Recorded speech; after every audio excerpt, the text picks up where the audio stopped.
Hello, my friends, and welcome to another episode. We are going to be looking at Endymion, and he's breaking down The Last of Us season two, the television show on HBO. And it looks like it's still a train wreck. They've learned nothing, it appears, from season one. So let's take a look. See what's going on. Oh, I think it's going to be woke garbage, but let me know.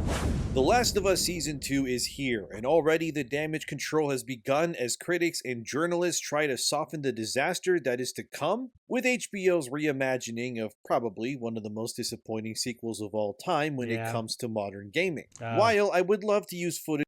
It is such a heartbreak.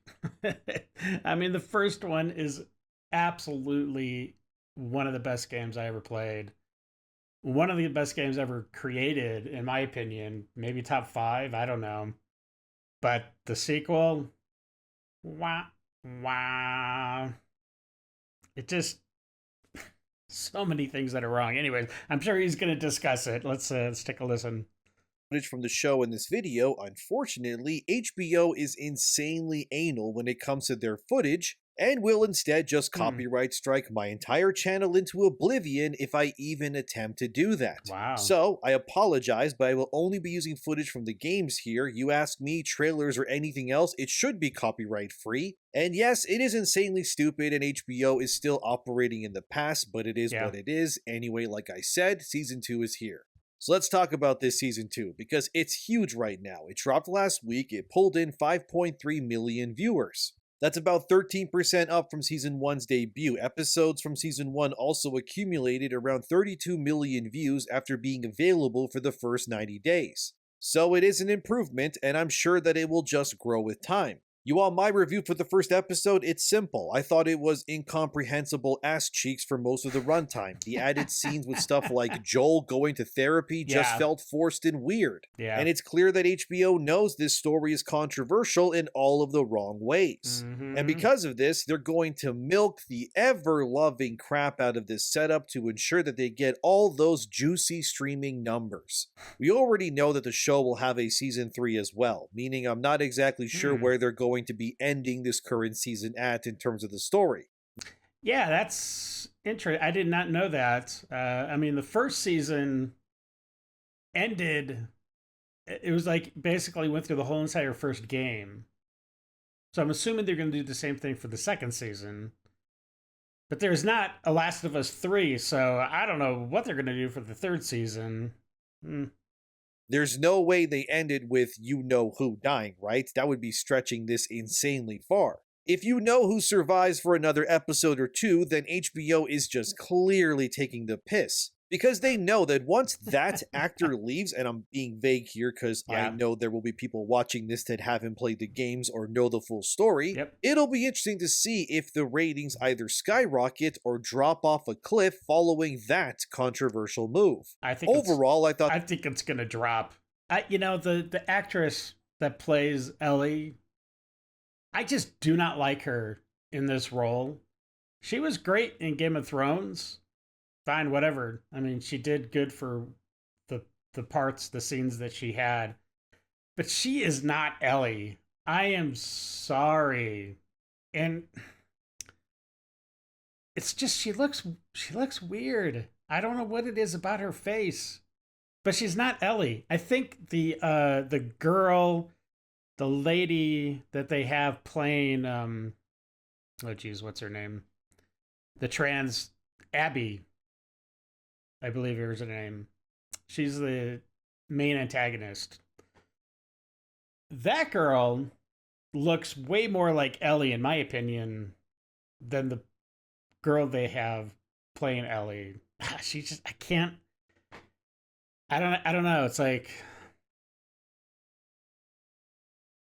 I don't know. Do you feel the same way? If you play the game and you look at the person playing Ellie, it's not Ellie. Sorry.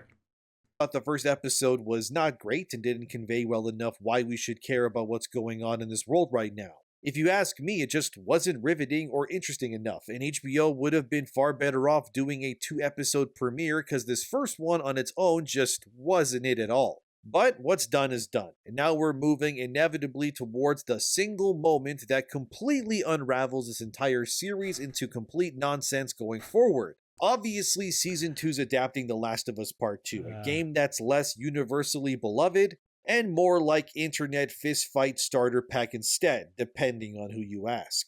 For the uninitiated, Part 2's story is bold, it's bleak, and about as subtle as a bloater in a china shop. The show's leaning into that vibe clearly. And even to this day, fans routinely debate and argue over if Last of Us 2's story was truly worth the price that it was asking for. If you ask me, I don't think it paid off for Naughty Dog financially anyways when it comes to the actual performance of the original game. In case you didn't know, Last of Us 2 sold about 40% worse than the first game. Part 2 sold about 10 million copies. Wow. Which sure, does make it a success to a degree, but based on how expensive the game was to make and what had existed prior and the success of that previous game, it's pretty obvious that Part 2 did not sell or resonate the way that Naughty Dog or Sony hoped and wanted it to. And the lady that we just saw talking to Ellie in the footage, like, they race swapped her in the show. Why? Why would they need to race swap that character in the show? It doesn't make any sense whatsoever. So they're still playing their stupid little games. Now, we see here Ellie's love interest. And the actress that is playing her is pretty good. I have no problems with her. She's actually seems like a pretty good actress. I'm not sure what she's been in other stuff, but yeah, anyways.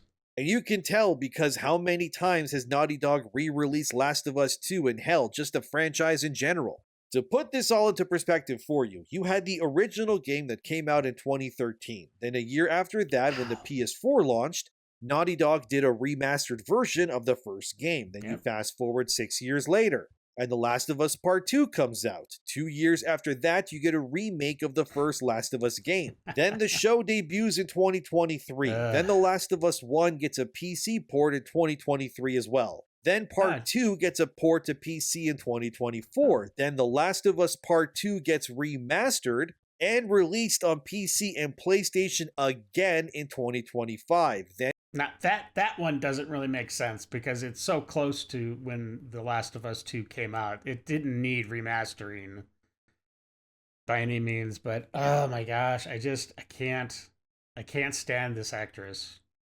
especially in this role. I don't know what it is. It's just, to be bluntly honest, she kind of looks like she has like Down syndrome a little bit. And there's nothing against anybody with Down syndrome. But she's not Ellie. She's just not Ellie. Joel, okay. But Ellie, absolute, I can't get over it. I can't get over it. And then plus I still see her as, what was she, like the queen or princess or something in Queen of Thrones or Game of Thrones? I don't know. And Season 2 debuts in 2025. Oh my god, then you have a digital-only bundle called The Last of Us Complete, which is now the remastered versions of both games re-released again on PlayStation 5. Wow, okay, I didn't even know about this one. That's crazy. Man, they are really trying to milk it. And I'm sure that this will come to PC as well. So let's recount how many times these games have been remastered, re-released, and whatnot, okay? If you take every single version available of Last of Us 1 and 2, including the ports to PC, that's 8 versions of the same 2 games over the past 12 years.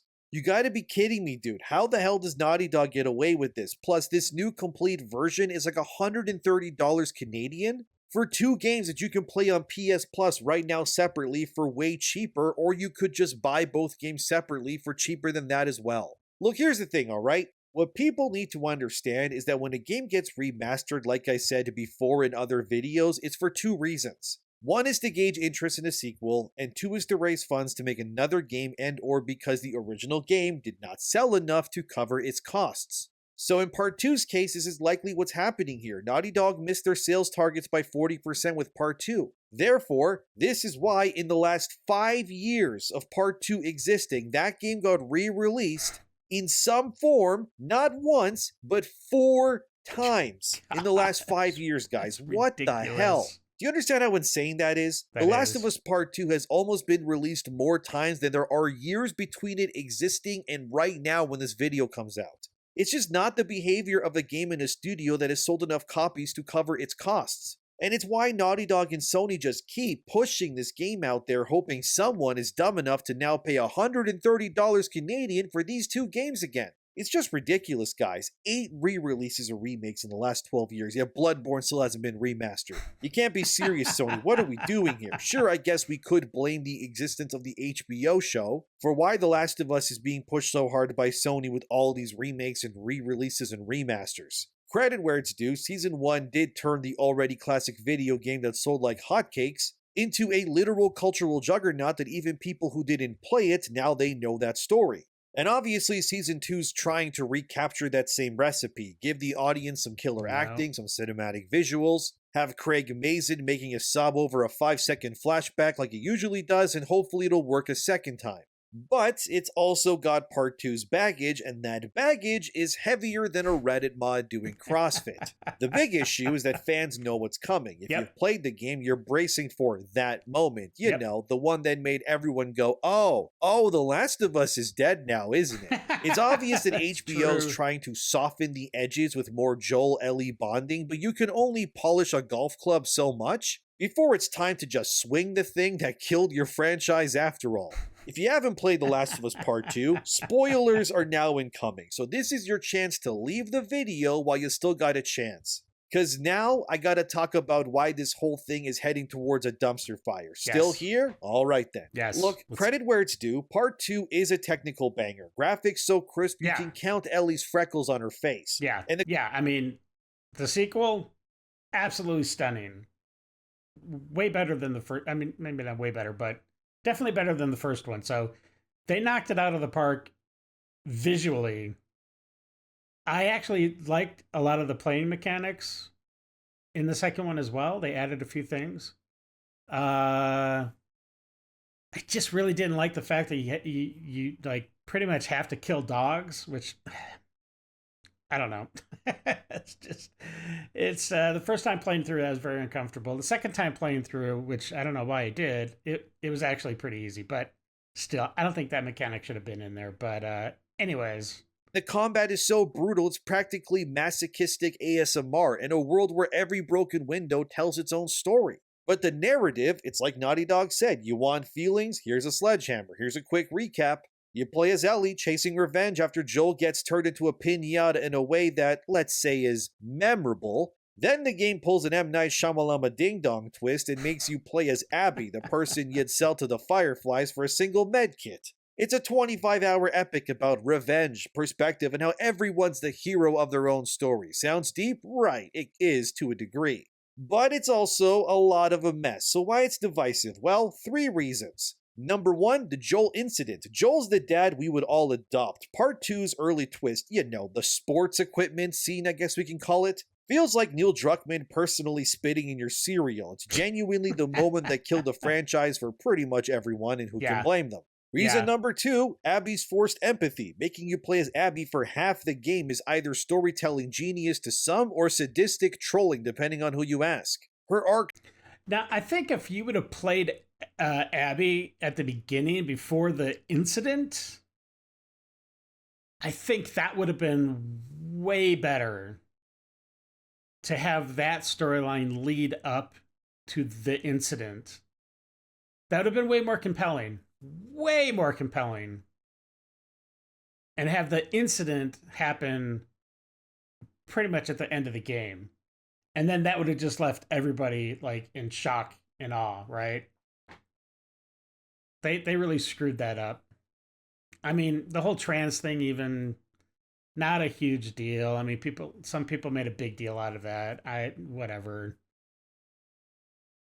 But I think they just screwed the pooch on how they delivered it. Shows that she's not really a monster. She's got her own trauma, her own crew. She even has a dog that you're forced to pet.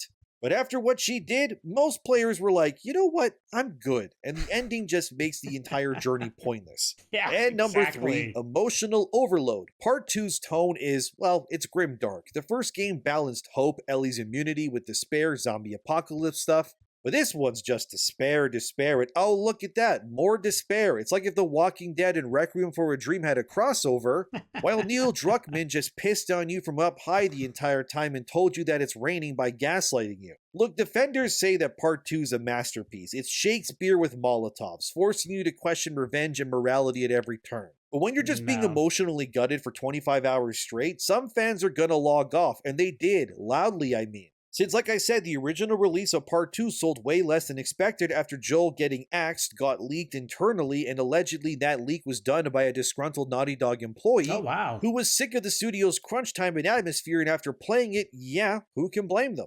Look, I do think The Last of Us 2 is a good game, technically, if you judge Yeah. it solely on the game's mechanics, graphics, art direction, and how Yes. the game's world feels insanely reactive based on how you Yes. play it. Yes. The way that And the soundtrack is very good. I mean, I don't think it's iconic as the first one, but it was good. the guns shoot and look, the way the knives sink into the flesh, the sound design is amazing. The acting is great, and the facial animation, still to this day, they hold up really well. All of that is incredible, I will say that.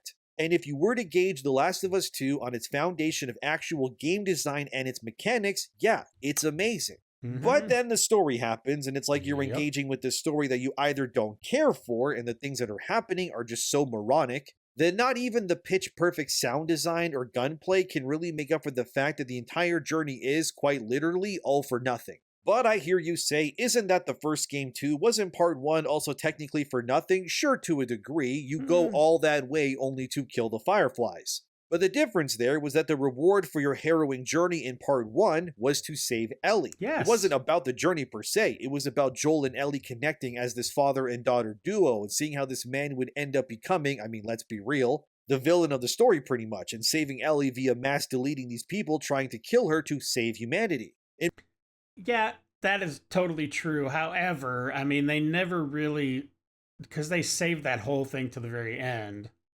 Shocker, which that's the way they should have done it. But they never, ever, I don't think, confirmed that if the procedure was done, it would be 100% cure for all of the rest of the world. I think, from my memory, it was like, hey, let's just give this a shot. She's immune. Let's just dissect her and try to come up with a cure, right? So, I don't know. But yeah, he's right. Joel did kind of become the villain a little bit.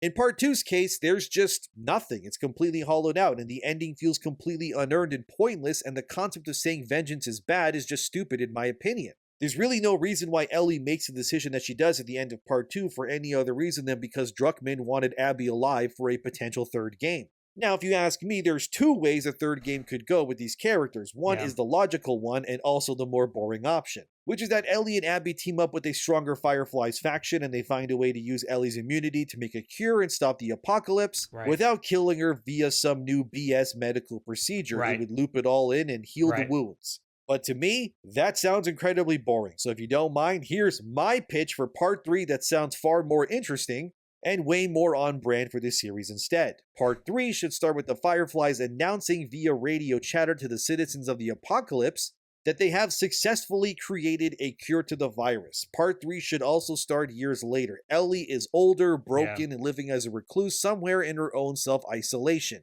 Abby and Lev have joined the Fireflies, and they were able to find other immune individuals and then create a cure to save the world. And we know there's more immune people anyways, because the first game's journals you find in the Firefly Hospital tells you that this isn't the first time that they've found immune people and tried to make a cure before Ellie, but this time... See, I don't remember that because I didn't... Endymion is a completist, so he found every single journal entry and listened to every single journal entry. Probably read every single book, note, scrap of paper that is in the game.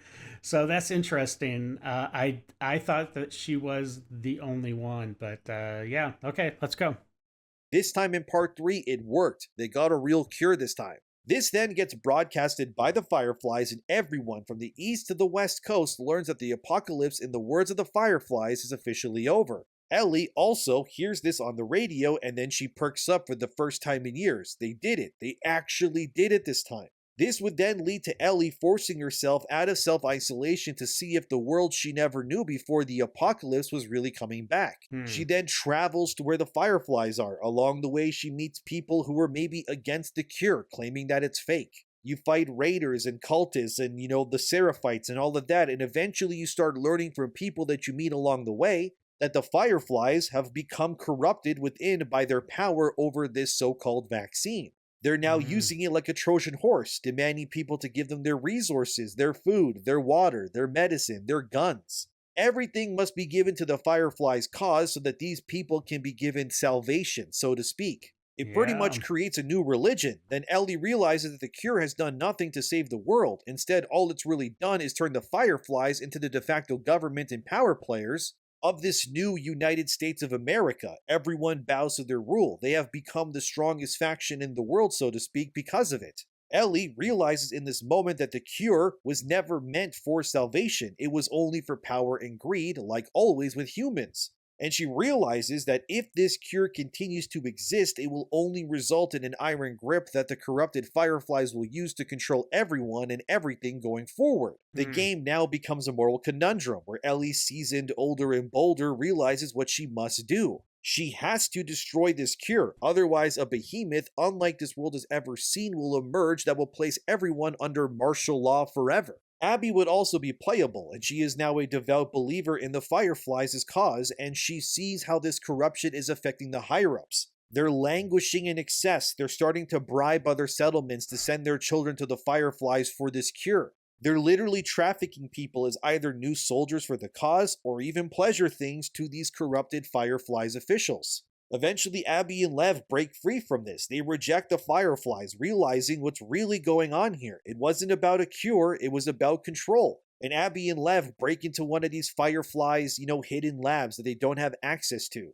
They then learn that the cure that the Fireflies created is actually flawed. It doesn't cure people of the virus. It may Hmm. give them temporary protection and must be redistributed at a regular pace to keep their immunity up, but Abby and Lev, in Ah. their horror, also realize that the cure has another unexpected side effect. It's Uh-oh. turning infected people into something else, something worse, more primal, even less human than they already were. And it's in this moment that Abby and Lev realize the cure isn't just flawed, it's turning the infection worse. The Fireflies hide this information from people as the mutation that it causes is sporadic. But the longer that people take this vaccine, the worse this eventual degradation to become these monsters becomes a reality. Then you have Ellie and Abby and Lev all meet up amidst this chaos as this new threat of mutated monsters, how are even more lethal than before and stronger and capable of hunting people down, are now born from this botched vaccine. Let's call these new creatures primals. They're the living embodiment of Mother Nature's inability to allow man to overcome the virus once and for all. And then you have a somewhat repeated version of the first game's finale, where Ellie and Abby, maybe Lev dies protecting them, having to break into the main Firefly facility to stop the vaccine from being made and ending the Firefly's iron grip over the country for good. And then you have a scene where Abby and Ellie burst into these labs with surgeons and nurses with their arms up in the air. And Abby realizes that she's suddenly in the same position that Joel was in way back when he was saving Ellie. And Ellie sees the harmless children being experimented on, having their humanity removed from them because of these people's unending greed to have absolute power over others. Pretty And then good. Ellie and Abby, they destroy the vaccine. They end the Fireflies for good, and the entire city that they're in is just overrun by these new primal creatures. These lethal and far more scarier versions of the cordyceps virus. And then the game ends with Ellie and Abby putting a stop to the madness, and it's a reverse of both games. And it also pays homage to both games' stories and themes, and also paving the way for new stories to be told,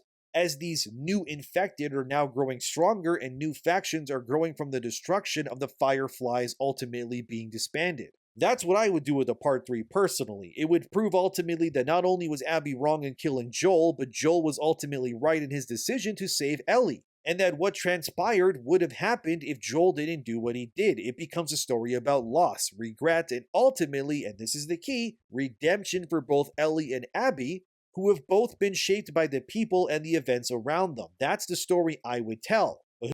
Now, that actually sounds like a totally awesome story. To be honest, but I'm not sure. He's talking about the primals being more dangerous. I would go to the extent to make the primals more intelligent. Like they're still feral, right? But now they have some of their intelligence so that they can like actually start like hunting in packs and like, being able to open doors and doing stuff like that. Maybe using tools, right?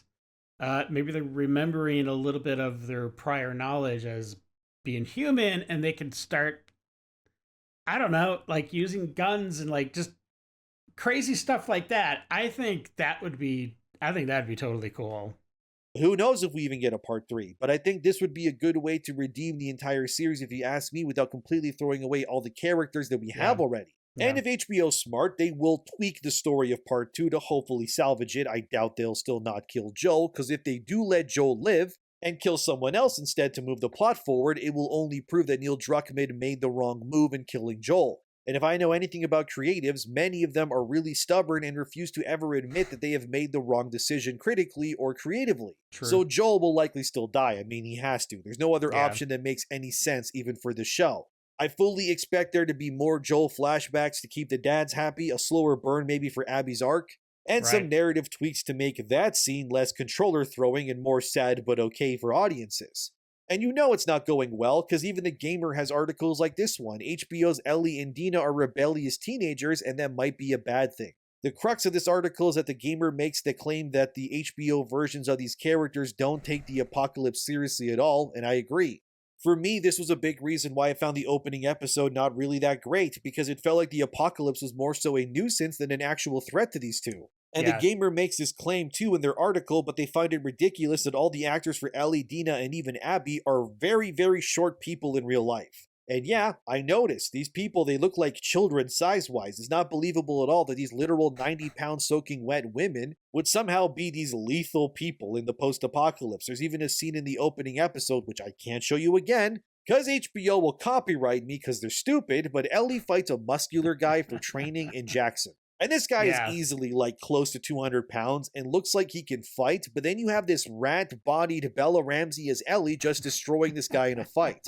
And look, it's just not believable at all. Sure, people will Nope. say the guy says at the end of the fight that he pulled his punches because Joel would be mad at him if he hit Ellie, but even then, Yeah, dude, the whole scene is just ridiculous. The only comparison I can really show you is this dude here who's wrestling a woman. And as you can see, look how he's able to just stand up while this woman is hanging onto his arm and he's just looking at her like, girl, what is you doing? Look, I know these media types will try to say that men and women are the same, but let's not kid ourselves. Any That's guy who funny. fought Bella Ramsey's Ellie here would just simply pick her up and either toss her across the room or slam her down and land on her with their full body weight and just knock her out immediately and probably break her ribs in the process. Yeah, So I agree with The Gamer here, which is rare, that the sense of disbelief on display here is quite ridiculous if I'm being honest with you. A big part of TV and movies for me anyways is that you gotta sell to me that what I'm seeing is actually believable, and unfortunately for HBO, I don't think there's any way they can make this Ellie and Dina seem like they're lethal killers in any believable way. I could lift both of these women with one of my arms each. I just can't find these people scary or intimidating at all. And not even the Abby that they have in the show is ripped or even remotely muscular. She just looks.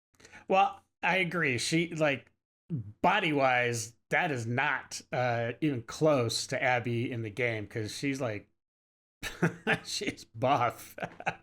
But I think just facially, I think she looks way more like what I would envision Ellie in real life. If you can't literally get a person that looks exactly like Ellie. But yeah, anyways, I don't really care that she's not buff. What are you gonna do?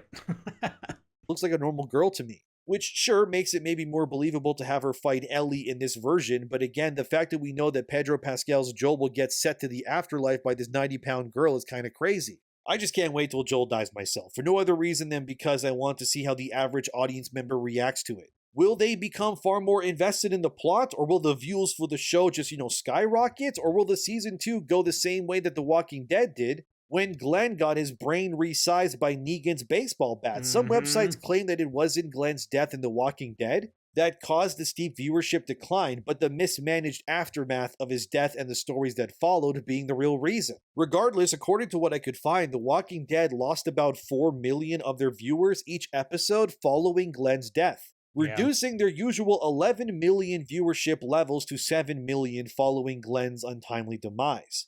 Now I'm thinking we may be seeing That's a repeat huge. of this same situation here, because sure, Stephen Yeun, who played Glenn, was beloved, but this is Joel that we're talking about here. And he's being played by a popular Hollywood actor to boot, and when you remove technically the only true Hollywood star power actor from your franchise, what will the general audience think then?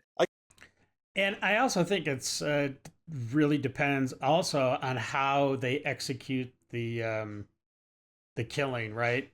If they do it pretty much the way it happened in the game, that's gonna be tough. It's gonna be tough to watch. I can already see all the dads watching this show see Joel die and they'll go, they done killed Joel the same way they killed that young Chinese boy in The Walking Dead. I'm done with this show. And who can blame? Why is he talking like that when he's talking about American dads or just dads in general? That's funny.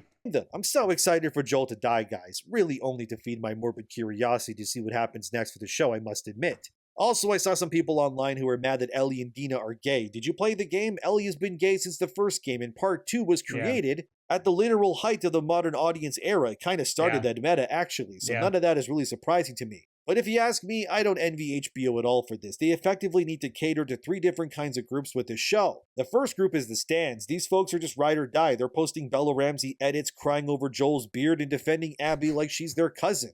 It's all about empathy, they scream about the show, while they clutch their Part 2 Collector's Edition. And then the second group is the people who hated the game. These are the Neil Druckmann betrayed me crew. They're still mad about the whole thing happening and dropping the whole Joel deserved better memes, and yeah, who can really blame them? That whole game betrayed them pretty much. And then the third group is the confused normies. These are the casual HBO viewers who never played the game. They're like, why is everyone fighting over a zombie show and what's this about a golf club? Good luck to them, I guess. But overall, the discourse is just peak internet. Part valid critique, part unhinged meltdown. Some Twitter posts compare Part 2 to Game of Thrones Season 8, which is harsh, but not wrong. Others praise Season 2's visuals, but they dunk on its pacing. But this split shows why The Last of Us is so polarizing even now. It's not just a show or a game, it's a cultural lightning rod. If anything, at least Neil Druckmann and Naughty Dog succeeded in one thing, which is that, hate it or love it, The Last of Us is still relevant even to this day, and maybe that was by design. But regardless, I don't really see any compelling story idea outside of what I proposed here as a possible third game working. If Naughty Dog pivots to new characters completely, it'll be them admitting that they did screw up, so I just don't see it happening. But with the way Season 2 is going right now, I wager we will see some changes in the future that will probably anger fans in the long run again. But there's nothing you can really do when you're adapting probably the most controversial game story of the past 10 years into a TV show like this. And while Bella Ramsey as Ellie is impossible to take seriously in my opinion, I wonder how audiences will feel with the show once it's all said and done. But what do you think about all of this? Is The Last of Us Season 2 worth watching, or has the damage been done? Let me know. Thanks for being here, subscribe if you wanna, and I'll see you in the next one. All right, my friends, that wraps up this episode. I am curious to know if any of you out there are, if you're going to be watching, if you've played the game, not played the game, watch Season 1, going to watch Season 2, just give me your thoughts in the comments. That'd be great. I am going to watch Season 2 because I'm just really interested to see how they treat the incident and how they treat everything else after that, because it should be crazy. But anyways, hey, listen, if you enjoyed the episode, please subscribe, like, share, slap that bell, all that jazz. Tell your friends about Idle Hands. And until the next episode, stay safe, know that you are loved and appreciated. And of course, until we meet again, have a great day. I got nightmares in my head, I fear. Let the thoughts build up until I can't hear.